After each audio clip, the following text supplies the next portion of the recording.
Good morning, wonderful family. It is so good to be with you today in this prayer moment.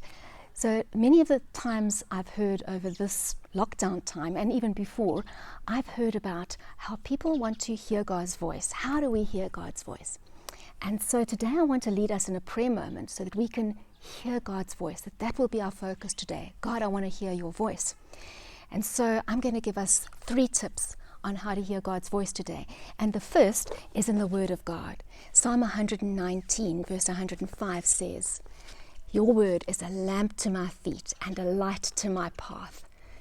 So read the Word. He'll speak to you through the Word every single day, little bit by little bit. The second way that we hear God's voice is through a quiet voice, the still whispers of God. You know, when you hear that gentle, quiet voice inside of you, this way or that way, no, don't do this, or you feel nudged by the Spirit.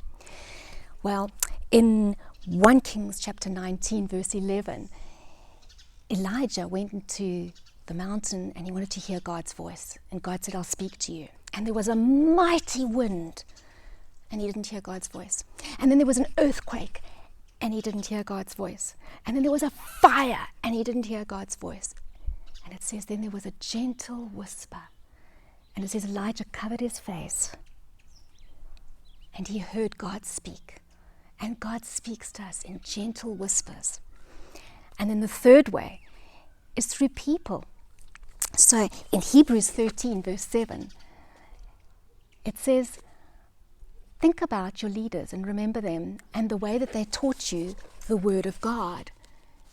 And consider the outcome of their way of life. And let their faith be an example for you and follow their faith. So we can look at others who God has spoken to us through the Word and hear God's voice. So 3 ways. First of all, through the Word, through the whispers, and then through other people. Today, won't you go and spend this prayer moment saying, God, I want to hear your voice for my life today. Thank you. Have fun praying.